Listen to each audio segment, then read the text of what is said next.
Hello mga inday! Pagkagising ko nga sa umaga mga inday ay ito agad ang bumungad sa akin ang mga dahon. Dahil maraming ang mga kawayan dito mga inday, hindi po mawawala ang mga dahon dito sa amin. Kaya pagising ko sa umaga, pagkatapos ko magkape mga inday ay ito agad ang aking winawalis ang mga dahon sa harapan ng bahay namin. Tignan nyo naman ang aking walis mga inday, talagang bibigay na siya. Wala pang pambili ng walis ang inyong inday, kaya tsaga-tsaga muna tayo sa ganitong walis.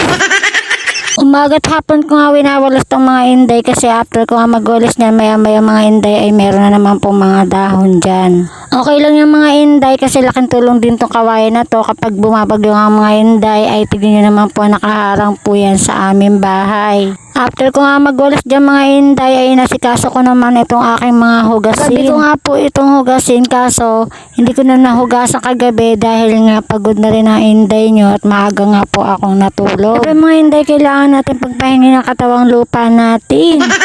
Alam niyo ba mga inday, konti pa yan. Hindi katulad dati na akala mo meron kaming restaurant. Kaya nga mga inday, ang aking mga plato at pinggan, mga kutsara ay binawas-bawasan ko na nga at nakakahiya naman dahil minsan akala ng mga tao ay meron akong restaurant. Hayaan nyo na ito mga inday, pansamantagal, charis, ay magkakaroon na tayo ng sariling kusina. At isa rin po ito sa aking pangarap na magkaroon ng sariling kusina. Hindi ko pa nagagawa mga inday dahil alam nyo naman na isa lang nagtatrabaho dito sa amin at ang aking asawa at tayo ay taong bahay lamang. Pero syempre inday, kailangan din natin tumulong sa ating mga asawa. Katulad yan, ako po ay nag-online selling at nagpo-post po ako ng kung ano-ano sa aking Facebook account. Akala ng ibang tao ay madali lang ang trabaho ng isang nanay na kapag naiiwan sa bahay, pero hindi nila alam na ang dami-dami din trabaho sa loob ng bahay. Sino mga nanay dyan ang relate? Marami talagang trabaho ang isang nanay, naglalaba, naglilinis, nag-aalaga ng mga anak, nagluluto. Tulad ng mga inday ay malapit na naman po ang pasukan at meron na po akong high school. Tapos po ang aking bunso na si Kulot ay mag-aaral na rin po ng daycare. Sunod-sunod po talaga ang gastos lalo na meron ka pong pinapaaral ng mga anak. Masarap din na mahirap sa pakiramdam kasi nakikita mo yung pagod mo at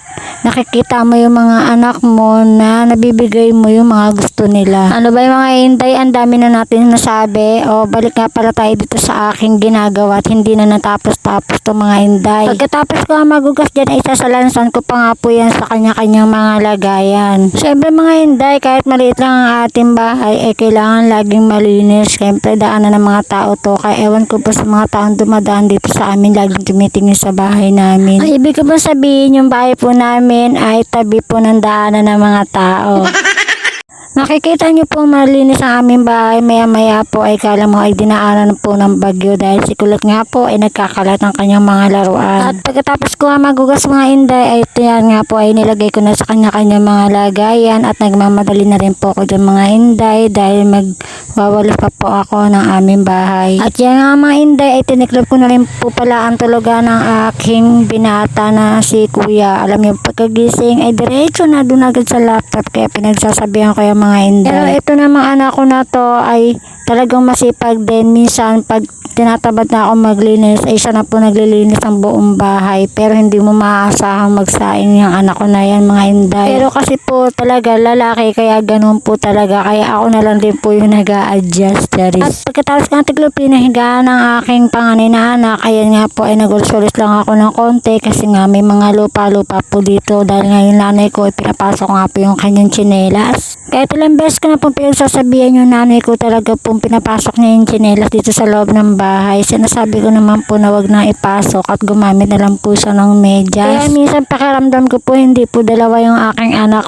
parang tatlo nga po eh. Kaya po minsan ako na lang din po nag-a-adjust sa mama ko kasi po matuwa na po kasi. Hanggang dito na lang po yung aking mini vlog. Salamat po sa panonood. God bless.